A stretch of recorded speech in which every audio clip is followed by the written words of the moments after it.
Good morning, students. Welcome to the class. In this class, I continue chapter ring theory. So, in this class, I discuss about the general properties of the vector space.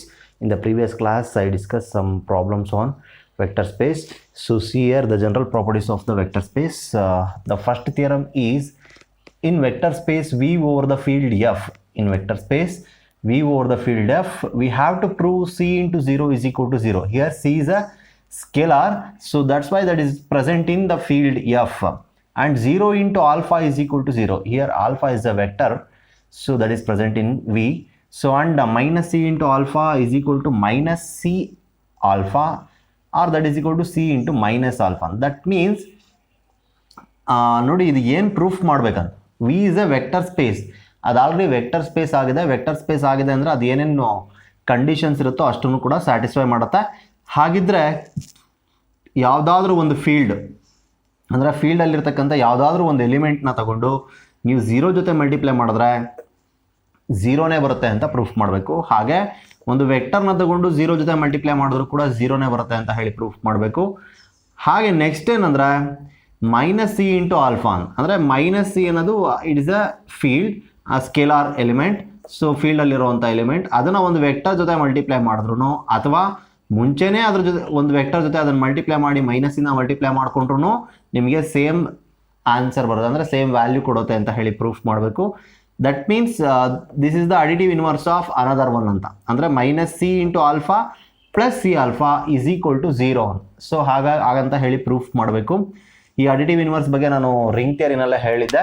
So ಹೇಗೆ ಇದನ್ನು proof ಮಾಡ್ತಾ ಹೋಗ್ತೀವಿ ಅಂತ, first one C into 0 is equal to 0 ಅಂತ ಹೇಳಿ proof ಮಾಡಬೇಕು. ಹೇಗೆ, we have C into alpha plus C into 0 is equal to C into alpha plus 0. So V vector space ಆಗಿರೋದ್ರಿಂದ ಡಿಸ್ಟ್ರಿಬ್ಯೂಷನ್ ಲಾ ಸ್ಯಾಟಿಸ್ಫೈ ಆಗುತ್ತೆ.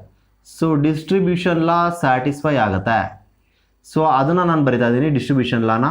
So next that implies C into alpha plus C into 0 is equal to, ಅಂದರೆ distribution law basis ಮೇಲೆ ಇದನ್ನು ಬರ್ತಿರೋದು, C into alpha plus 0 is nothing but alpha, because 0 is the identity element. Identity element. So ಹಾಗಾಗಿ ನಮಗಲ್ಲಿ alpha plus 0 ಅಂದ್ರೆ that is nothing but alpha itself. ಅರ್ಥ ಆಗ್ತಾ ಇದೆಯಾ? ಸೊ ವಿ ವೆಕ್ಟರ್ ಸ್ಪೇಸ್ ಆಗಿರೋದ್ರಿಂದ with respect to addition additive identity existence ಆಗುತ್ತೆ. So ಅಲ್ಲಿ ನಾವು ಓ ಅಂತ ತಗೊತಾ ಇದ್ವಿ. So O is nothing but 0,0,0 ಆ ಥರ ಬರುತ್ತಲ್ವಾ. ಹಾಗೆ ಆರ್ಡರ್ ಟ್ರಿಪ್ಲೆಟ್ ಆದರೆ 0,0,0, ಆರ್ಡರ್ ಪೇರ್ ಆದರೆ 0,0 ಆ ಥರ ಬರುತ್ತೆ. ಸೊ ಹಾಗಾಗಿ alpha plus 0 is nothing but alpha itself. Next again similar concept, C into alpha plus C into 0 is equal to C into alpha plus 0 ಅಂತ ಬರಿಬೋದು. ಹೇಗೆ, C into alpha plus 0 is nothing but C into alpha itself. So ಅದೇ ಬರುತ್ತೆ ನಮಗೆ, because 0 is the additive identity element ಅದು. So ಹಾಗಾಗಿ next ನಾವು by apply left cancellation law, by applying the left cancellation law, so C alpha C into alpha gets cancel, C into 0 is equal to 0, hence the result. ನಾವು ಅದನ್ನು ಇಲ್ಲಿ proof ಮಾಡಬೇಕಾಗಿತ್ತು. So ಅದನ್ನು ನಾನು ಇಲ್ಲಿ proof ಮಾಡಿದ್ದೀನಿ. Next second one is 0 into alpha is equal to 0 ಅಂತ ಹೇಳಿ ಪ್ರೂಫ್ ಮಾಡಬೇಕು. ಅಗೈನ್ ಇದೇ ಥರನೇ ಫಸ್ಟ್ ಒನ್ ಹೇಗೆ ಪ್ರೂಫ್ ಮಾಡಿದ್ವಿ ಅದೇ ಥರನೇ ಸೆಕೆಂಡ್ ಒನ್ ಕೂಡ ಪ್ರೂಫ್ ಮಾಡ್ತೀವಿ. So observe carefully. ಸೊ ಇಲ್ಲೇನಂದರೆ C into alpha plus 0 into alpha is equal to, again distribution law, C plus 0 into alpha. Again same concept distribution ಲಾನ ಯೂಸ್ ಮಾಡಿದ್ದೀನಿ. Next C into alpha plus 0 into alpha is equal to C plus 0 is nothing but 0 into alpha. So next that implies, ನೀವು ಇಲ್ಲಿ ಹೇಳ್ಬೋದು 0 is the identity element ಅಂತ. Next C into alpha plus 0 into alpha is equal to 0. Sorry, extremely sorry, this is 0 into alpha la. So this one is c into alpha, because c plus 0 is nothing but c itself. So c into alpha. So c into alpha plus 0. So again left cancellation law, by applying the left cancellation law, this can be written as 0 into alpha is equal to 0. So hence the result, so this is the second one. So similarly third one proof ಮಾಡಬೇಕು ಹೇಗೆ ಅಂತ observe carefully. So minus c into alpha, consider minus c into alpha plus c into alpha is equal to 0 ಅಂತ ಹೇಳಿ proof ಮಾಡಿದ್ರೆ ಒಂದಕ್ಕೊಂದು additive identity ಏನು. So additive identity ಆಯಿತು ಅಂದರೆ automatically we can easily right minus c into alpha is equal to minus c alpha. So that's why I consider these two terms. So ಇದನ್ನ ಇಲ್ಲಿ ನಾನು ಎರಡನ್ನು ಸಮ್ಮಲ್ಲಿ ತಗೊಂಡಿದ್ದೀನಿ. So this is equal to 0 ಅಂತ ಹೇಳಿ ಪ್ರೂಫ್ ಮಾಡಬೇಕು. ಅಗೈನ್ ಬೈ ಡಿಸ್ಟ್ರಿಬ್ಯೂಷನ್ ಲಾ ಥರನೇ ನಾನು ಅಪ್ಲೈ ಮಾಡಿಕೊಂಡ್ರೆ minus C plus C into alpha ನೀವಿಲ್ಲಿ ಹೇಳಿ distribution law. So minus C plus C is nothing but 0 into alpha. So minus C into alpha plus C into alpha is equal to 0 into alpha. Minus c into alpha plus c into alpha is equal to 0. Previous one ಅಲ್ಲಿ proof ಮಾಡಿದೀವಿ. ಹಾಗಾಗಿ 0 into alpha is nothing but 0. So ಇಲ್ಲಿ ಹೇಳ್ಬೋದು ನೀವು ಏನಂತ, c into alpha is the additive identity of minus c into alpha. Again I consider, so c into alpha, c into minus alpha plus c into alpha, or simply c into alpha plus c into minus alpha is equal to c into alpha minus alpha. So this is nothing but c into 0. So c into alpha plus c into minus alpha is equal to c into 0. That implies c into alpha plus c into minus alpha is equal to 0. First one proof ಮಾಡಿದೀವಲ್ಲ, ಹಾಗಾಗಿ therefore ಇಲ್ಲಿ ಹೇಳ್ಬೋದು ನೀವು c into minus alpha is the additive identity ಅಲ್ಲ, it's an additive inverse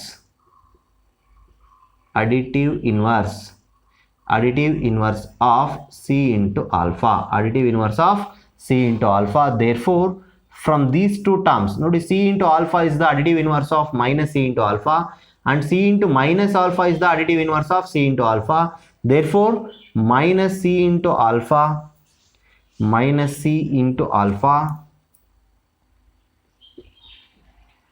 is equal to minus c alpha, that is equal to c into minus alpha. Hence the result. So this is the theorem. So this is the general property of the vector space. So okay, see the examples corresponding to this general properties of the vector space.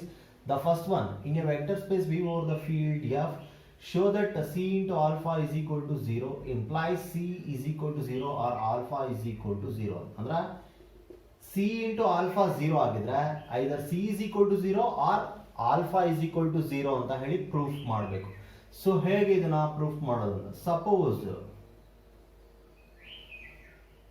c is not equal to 0 ಅಂತ ಅನ್ಕೊಳ್ಳೋಣ. c is not equal to 0 belongs to f ಅಂತ ನಾವು ನಿಮಗೆ ಮುಂಚೆಯಿಂದನೂ ಹೇಳ್ಕೊಂಡು ಬಂದಿದ್ದೀನಿ. c is a scalar, that scalar is present in f field f ಅಂತ. So ಅದು not equal to 0 ಅಂತ ಅನ್ಕೊಂಡಿದ್ದೀನಿ. ಇದನ್ನ ನಾನು c ನ ನಾಟ್ ಈಕ್ವಲ್ ಟು 0 ಅಂತ ತಗೊಂಡೆ ಅಂದ್ರೆ next c into alpha is equal to 0 ನ ಕನ್ಸಿಡರ್ ಮಾಡಿ ಆಲ್ಫಾ ಇಸ್ ಈಕ್ವಲ್ ಟು 0 ಅಂತ ಹೇಳಿ ಪ್ರೂಫ್ ಮಾಡಬೇಕು. ಅರ್ಥ ಮಾಡ್ಕೊಳ್ಳಿ, c into alpha is equal to 0 ನ ಕನ್ಸಿಡರ್ ಮಾಡಿದ್ರೆ c ನ ನಾಟ್ ಈಕ್ವಲ್ ಟು 0 ಅಂತ ಚೂಸ್ ಮಾಡಿದ್ದೀನಿ ನಾನು, ಅಂದ್ರೆ ಆಲ್ಫಾ 0 ಆಗಿರಲೇಬೇಕು ಅಂತ ಪ್ರೂಫ್ ಮಾಡಬೇಕು. ಸೊ ಅದು ಈ ಒಂದು ಎಕ್ಸಾಂಪಲ್ ನ ಸೊಲ್ಯೂಷನ್ ಹೇಗೆ ಅಂತ. So suppose c is not equal to 0 belongs to f.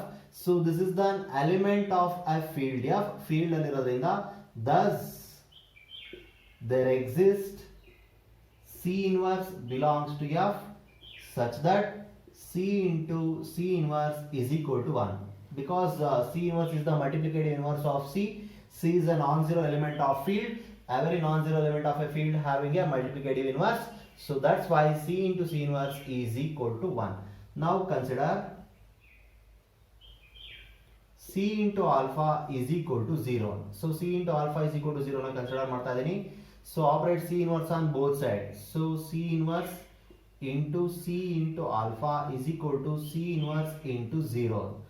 So associative law, V is a vector space over the field F ಅಂದ್ರೆ ಸೊ ಇದು ಅಸೋಸಿಯೇಟಿವ್ ಲಾ ಮಲ್ಟಿಪ್ಲಿಕೇಶನ್ ಅಸೋಸಿಯೇಟಿವ್ ಲಾನ ಸ್ಯಾಟಿಸ್ಫೈ ಮಾಡುತ್ತೆ with respect to multiplication vector space ನ property ಅದು. So ಅದನ್ನ ನಾವು starting ಏನಾದ್ರೆ discuss ಮಾಡಿದ್ವಿ, ವೆಕ್ಟರ್ ಸ್ಪೇಸ್ ಆಗಬೇಕು ಅಂದ್ರೆ ಆ ಕಂಡೀಷನ್ ಸ್ಯಾಟಿಸ್ಫೈ ಆಗಿರಬೇಕು. ಸೊ ಹಾಗಾಗಿ ಇದನ್ನ this can be written as C inverse into C into alpha is equal to C inverse into 0 is nothing but 0. Because C into 0 ಅಂದ್ರೆ 0 ಹೇಗೆ ಬರುತ್ತೋ ಅದೇ ತರನೇ C inverse into 0 is nothing but 0 itself. So ಇದು by the property of associative law, ನೀವು ಬೇಕಾದ್ರೆ ಇಲ್ಲಿ ಹೇಳ್ಬೋದು by associative law. Now C inverse into C is nothing but 1 because C inverse is the multiplicative inverse of C. So C inverse into C is equal to 1 into alpha is equal to 0. So that implies alpha is equal to 0 because 1 into alpha is equal to alpha. ಇದ್ಯಾಕಾಗುತ್ತೆ sir ಅಂದ್ರೆ V is a vector space. V vector space ಆಗಿದೆ ಅಂದ್ರೆ ನಾವಲ್ಲೇ ಹೇಳಿದ್ವಿ 1 belongs to the field F and 1 into alpha is equal to alpha into 1 is equal to alpha. So the vector space ಆಗಿರೋದ್ರಿಂದ that satisfies this condition, hence that's why we write 1 into alpha is equal to alpha. ಅದಕ್ಕೋಸ್ಕರನೇ ಬರ್ದಿರೋದು ಇದನ್ನ. hence the result ನೋಡಿ, c ನ not equal to 0 ಅಂತ ತಗೊಂಡಿದ್ದೆ, c into alpha is equal to 0 ಅಂತ ಹೇಳಿ ಎರಡು ಕಂಡೀಷನ್ಸ್ ನ ತಗೊಂಡಿದ್ದೆ. ನೆಕ್ಸ್ಟ್ ನಾನು alpha is equal to 0 ಅಂತ ಹೇಳಿ ಪ್ರೂಫ್ ಮಾಡಿದೀನಿ. hence the result. ಸೊ ನೀವು ಇಲ್ಲಿ ಹೇಳ್ಬೋದು ಲಾಸ್ಟ್ ಗೆ, so thus c into alpha implies either c is equal to 0 or alpha is equal to 0. ನೀವು ಆಲ್ಫಾನ ನಾಟ್ ಈಕ್ವಲ್ ಟು 0 ತಗೊಂಡ್ರು ನಾವು ಸಿ 0 ಆಗುತ್ತೆ. ಸೊ ಇದನ್ನ ನಾವು ಇಲ್ಲಿ ಇದೊಂದನ್ನು ಪ್ರೂಫ್ ಮಾಡಿದ್ರೆ ಸಾಕು, it's enough. Now another one second example. So ಇದನ್ನ ಹೇಗೆ ಇಲ್ಲಿ ಪ್ರೂಫ್ ಮಾಡೋದು? So C is a scalar, alpha and beta R any two vectors of the vector space V. Now here consider directly I consider C into alpha minus beta, ಇದನ್ನ consider ಮಾಡೋಣ. So this can be written as C into alpha plus of minus beta. So alpha minus beta na alpha plus of minus beta ಅಂತ ಹೇಳಿ ಬರೀಬಹುದು. Now apply the distribution law. So c into alpha plus c into minus beta, ನೀವು ಇಲ್ಲಿ ಹೇಳ್ಬೋದು distributive law. So next c into alpha minus beta is equal to c into alpha plus minus c into beta, because c into minus beta is equal to minus c into beta. ನಾವು general property of A vector space ನಲ್ಲಿ previous ಒಂದು theorem ನ proof ಮಾಡಿದೀವಿ, c into minus alpha is equal to minus c into alpha ಅಂತ. So on the basis of that, so we can write c into minus beta as minus c into beta. That's why I write. So hence the result. So ಇದೆರಡು example, ಇದೇ ತರ ಇನ್ನೂ ಒಂದೆರಡು example ಇದೆ, ಅದನ್ನ ನಾವು discuss ಮಾಡ್ತಾ ಹೋಗೋಣ. ಐ ಥಿಂಕ್ ನಿಮ್ಗೆ ಇದೆಲ್ಲರಿಗೂ ಅರ್ಥ ಆಗಿದೆ ಅಂತ ಅನ್ಕೊಂತೀನಿ. ಸೊ ಈ ಸೈಡ್ ನಲ್ಲಿ ಏನೇನು ಬರ್ದಿರ್ತೀವಿ ಅದನ್ನ ಬರ್ದಷ್ಟು ನೀವು ತುಂಬಾ ಒಳ್ಳೇದು ಅನ್ನೋದಕ್ಕಿಂತ ಬರೀಲೇಬೇಕದು ಕಂಪಲ್ಸರಿ. ಥಿಯರಮ್ಸ್ ಅಥವಾ ಈ ತರದೆಲ್ಲ ಥಿಯರಿ ಕಾನ್ಸೆಪ್ಟ್ಸ್ ನಾವು ಪ್ರೂಫ್ ಮಾಡಬೇಕಾದ್ರೆ fine. C the another examples. So in this observe here, in a vector space V over the field F, show that C1 into alpha is equal to C2 into alpha and alpha not equal to 0 implies C1 is equal to C2. ಅಂದ್ರೆ C1 into alpha is equal to C2 into alpha ಅಂತ ಹೇಳಿ ಕೊಟ್ಟಿದ್ದಾರೆ, that alpha is non zero ಅಂತ ಹೇಳಿದ್ದಾರೆ. Next C1 is equal to C2 ಅಂದ್ರೆ ಇದು right cancellation ಲಾ, multiplication ಅಲ್ಲಿ ಹೇಳ್ತಾ ಇರೋದು. ಸೊ ಹೇಗೆ ಇದನ್ನ ಕ್ಯಾನ್ಸಲ್ ಮಾಡಿ ನಾವು C1 is equal to C2 ಅಂತ ಹೇಳಿ ಬರಿತೀವಿ ಅಂತ, ಅದನ್ನ ಹೇಗೆ ಪ್ರೂಫ್ ಮಾಡ್ತೀವಿ ಕನ್ಸಿಡರ್. ನಾನು ಇದನ್ನ as it is consider ಮಾಡ್ತೀವಿ. C1 into alpha is equal to C2 into alpha. So this can also be written as C1 into alpha minus C2 into alpha is equal to 0. So from the properties we can easily write this one. So C1 minus C2 into alpha is equal to 0. So this is from distribution law. So distribution law na use ಮಾಡಿದೀನಿ. So ಇಲ್ಲಿ c into alpha is equal to 0 ಅಂದ್ರೆ, in the previous one I already told you c into alpha is equal to 0 means either c is equal to 0 or alpha is equal to 0. previous one ನಾವು proof ಮಾಡಿದೀವಿ c into alpha is equal to 0 ಆಗಿದೆ ಅಂದ್ರೆ either c is equal to 0 or alpha is equal to 0 ಅಂತ. that implies, so clearly alpha is not equal to 0 ಅವರ statement ಅಲ್ಲ ಹೇಳಿದ್ದಾರೆ. Here alpha is not equal to 0. Alpha not equal to 0 ಅಂದರೆ only possibilities ಏನು C1 minus C2 is equal to 0 ಆಗಿರುತ್ತೆ ಅಂತ. So ಹಾಗಾಗಿ C1 minus C2 is equal to 0. That implies C1 is equal to C2. Hence the result. So ನೋಡಿ C1 into alpha is equal to C2 into alpha. Alpha not equal to 0 ಆಗಿದ್ರೆ C1 is equal to C2 ಆಗಿರುತ್ತೆ. So similarly next one ಇದು ಹೇಗೆ, ಇದು ಕೂಡ almost same ಏನ. So C into alpha 1 is equal to C into alpha 2. ಇಲ್ಲಿ C vanish ಆಗಿ alpha 1 is equal to alpha 2 ಅಂತ ಹೇಳಿ ಪ್ರೂಫ್ ಮಾಡಬೇಕು. ಇಲ್ಲೂ ಕೂಡ ಹಾಗೇನೆ ಕನ್ಸಿಡರ್ ಮಾಡಿ. Consider C into alpha 1 is equal to C into alpha 2. So that implies C into alpha 1 minus C into alpha 2 is equal to 0. Again from the distribution law, this can be written as c into alpha 1 minus alpha 2 is equal to 0 ಅಂತ ನೋಡಿ. alpha 1 is a vector and alpha 2 is another vector. So subtraction of these two vectors is nothing but another one vector. ಅದು ಕೂಡ ಒಂದು vector ಬರುತ್ತೆ. So ಯಾಕೆ ಇದನ್ನ ಹೇಳಿದೆ ಅಂದ್ರೆ c ಇಂಟು ಒನ್ ವೆಕ್ಟರ್ ಅಂದ್ರೆ ಒಂದು scalar into vector is equal to 0 ಆಗಿದ್ರೆ c into alpha is equal to 0 ಆಗಿದ್ರೆ either c is equal to 0 or alpha is equal to 0 ಅಂತ ಹೇಳ್ತೀವಿ. ಸೊ ಇದು ಕೂಡ either c is equal to 0 or this one alpha is equal to 0 ಅನ್ನೋ ತರ. So that means alpha 1 minus alpha 2 is equal to 0. So here this c is not equal to 0. ಅವರೇ ಹೇಳಿದ್ದಾರೆ by data c is not equal to 0. Therefore c1 minus alpha 1 minus alpha 2 is equal to 0. Alpha 1 minus alpha 2 is equal to 0. That implies alpha 1 is equal to alpha 2. Hence the result. ನಾವು ಅದನ್ನ ಇಲ್ಲಿ proof ಮಾಡಬೇಕಾಗಿದ್ದು.